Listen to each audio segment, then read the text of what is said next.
Jamie Raskin once said that the danger in Congress isn't the chaos you see. It's the silence around what you don't. And what happened inside that hearing room proved him right in real time. Because a debate that was supposed to be about police dogs turned into something far more intense, exposing fractures, accusations, and buried tensions that members of Congress could no longer hide. It started quietly, almost politely, but within minutes the room had erupted into a clash over immigration, accountability, and the still unanswered cries of the survivors from one of the darkest scandals in American history. Why don't we invite the Epstein survivors in here? They're dying to talk to us. They just had a big press conference outside. They want America to hear. They're saying it's time to blow open not just the Epstein case, but all of the cases of sexual abuse of children and young people across America that's been institutionalized in so many places. I mean, if we're really in that much of a hurt to find something to do, let's do that rather than dispense of the conviction requirement. Our friend tells us that this is tied up endlessly in red tape. It takes forever. This guy was held for 3 days and was out of the country. It worked great. The police did a great job. Freddie did a great job. The law is working. So this strikes me as completely unnecessary and somewhat transparent attempt to just pile on to a situation that's already working. There's nothing that advances our freedom in doing that. There's nothing conservative about doing that. If it ain't broke, don't fix it. And this is trying to fix something that's working just fine, as the only case that's been identified vividly demonstrates with the presence of Freddie. So thank you for yielding to the gentlelady, and I yield back. Ms. Ballant, would you yield? I will yield. I just had a thought. The Senate's kind of not in the best of lights these days for trying to give $500,000 or more to 8 senators. Maybe they'll give $500,000 or more to each of the victims of the crimes that they're covering up. I yield back. Gentlelady yields back. The gentlelady from Wyoming is recognized.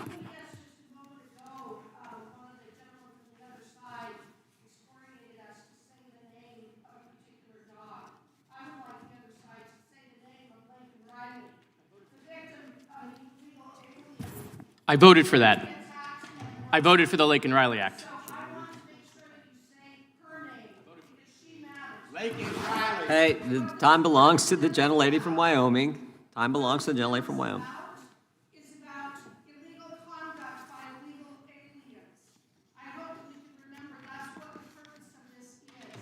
With that, I yield to Mr. Roy. I would just take a few seconds to note that in response to one of the comments from my colleagues on the other side of the aisle about wanting to focus on the abuse of spouses or abuse of women, that my colleagues on the other side of the aisle were all up in arms about the removal and deportation of Abrego Garcia earlier this year, and Abrego Garcia beat his wife. I yield back to the gentlelady from Wyoming. Thank you for yielding. I hesitate to get into this thing with regard to Epstein, but I want to introduce for UC an article entitled "Joe Scarborough asked Dem Rep point blank why his party didn't call for Epstein file release sooner." Without objection. Yeah, and so for 4 years, it was myself and a handful of Republicans that were asking that the Epstein records be released.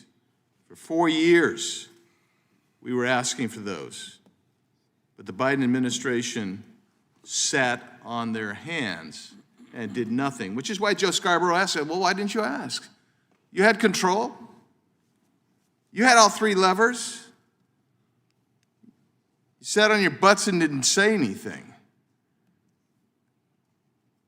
Now, I've met with victims of Epstein, and they've come in, and we've heard their testimony. Not in this committee necessarily, but I've heard them in committee. And I just want to remind you that maybe when you're crabbing and fussing and complaining and carrying on, maybe you ought to look in the mirror a little bit. I'll yield back.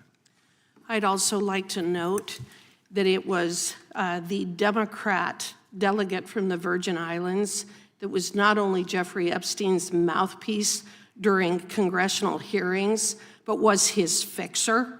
So if you want to raise questions about Jeffrey Epstein and who has things to hide, the Democrats, as my colleague from Arizona just stated, perhaps you should look in the mirror. It is one of yours. It is one of yours. It is the Democrats that were the fixers and the attorneys for Jeffrey Epstein.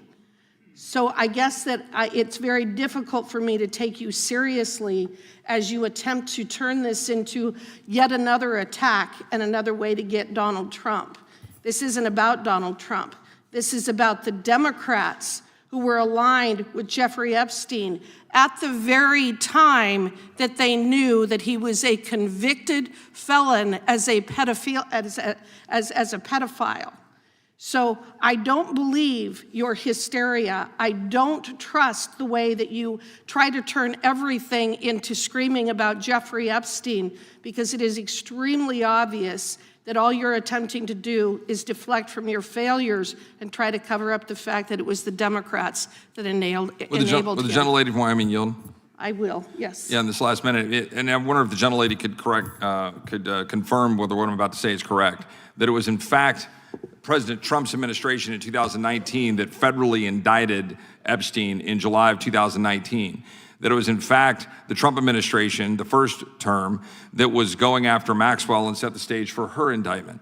That it was in fact the Trump administration, along with the Oversight Committee led by Republicans, that have released tens of thousands of pages of documents this year via the appropriate path of subpoena and making sure that more information is public. And then in fact, as the gentlelady from Wyoming noted, in a hearing that I was sitting in right next door in Oversight, where I was questioning Michael Cohen, literally while I personally was questioning Michael Cohen, we had a Democratic member of that committee that was texting in real time with already convicted pedophile Jeffrey Epstein. Is that correct? I yield back.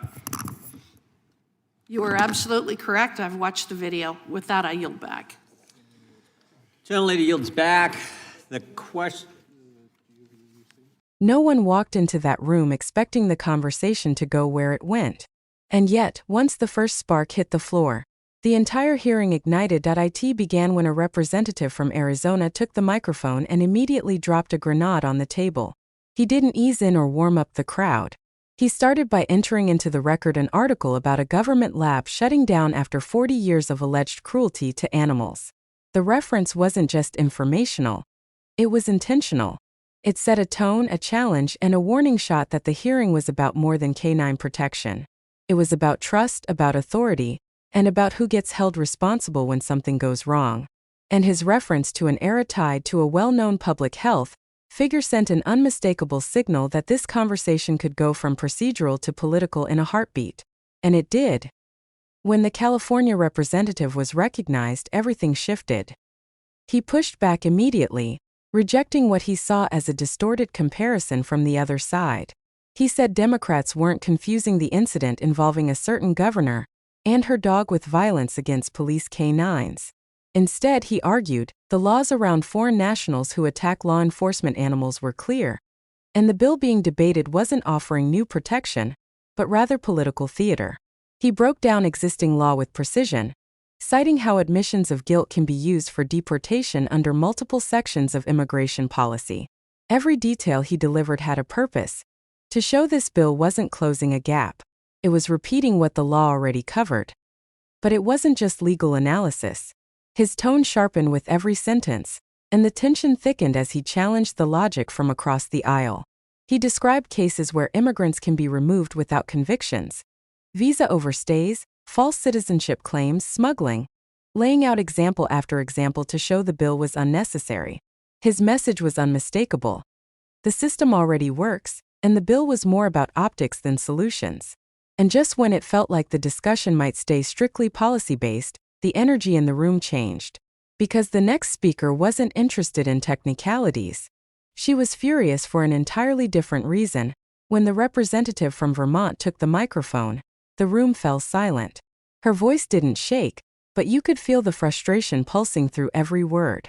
She looked at the lawmakers around her and said what countless viewers were thinking but no one in that room had said out loud.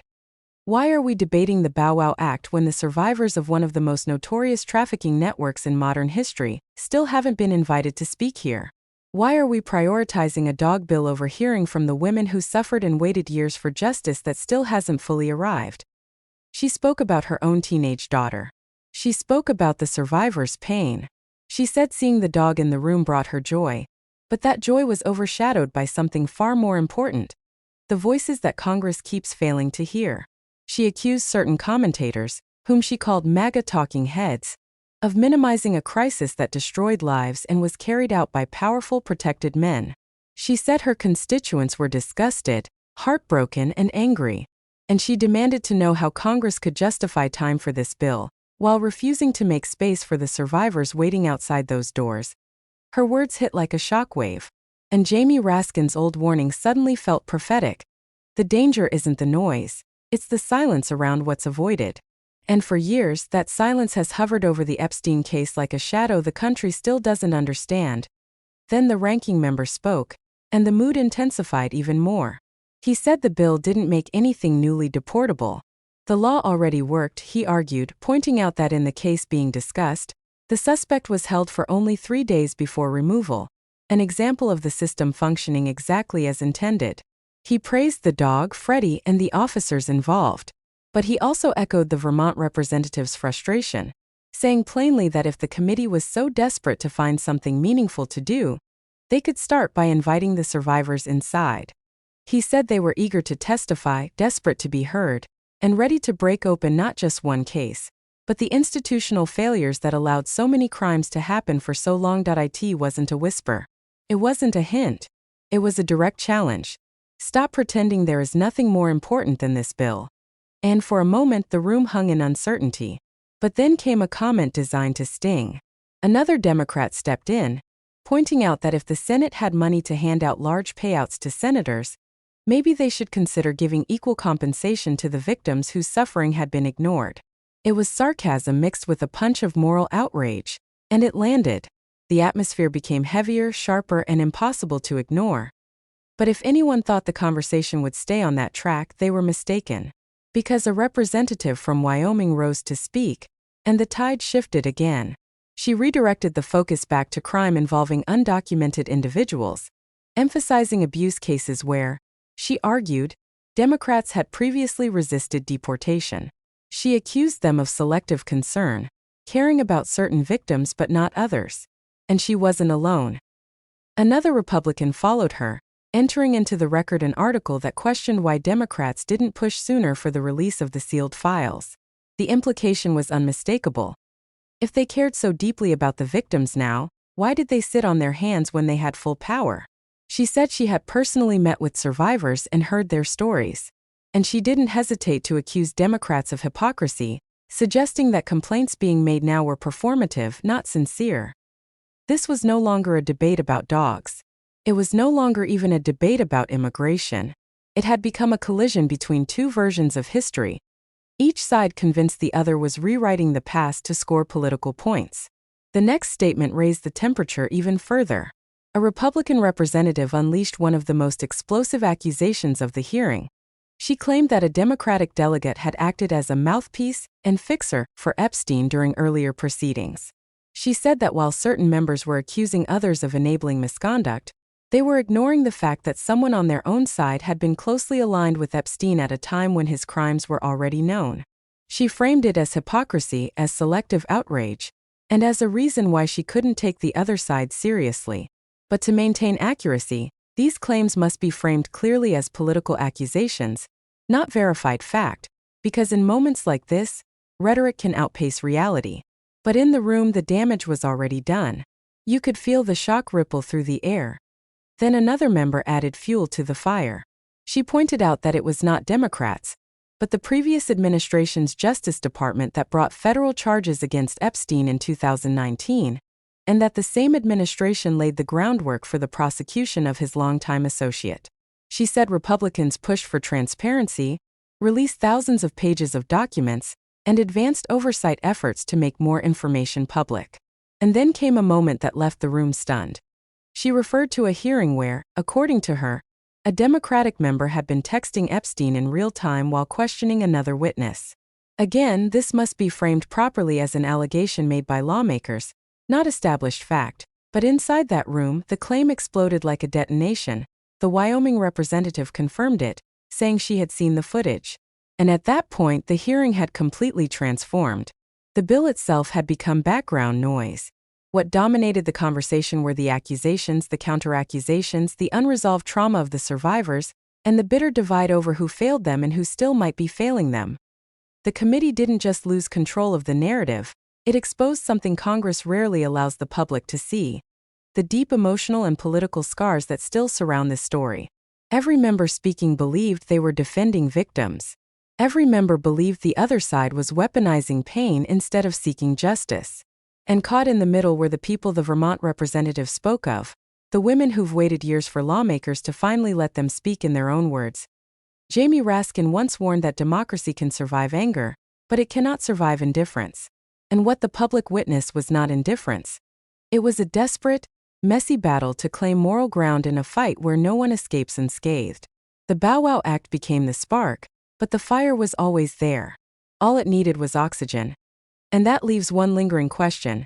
If Congress can erupt like this over who failed the victims, what will happen when the survivors actually sit in those seats and tell their stories directly? If you found this breakdown powerful, make sure to subscribe, like the video, and hit the bell so you don't miss what comes next. The pressure for answers is rising, and this story is far from over.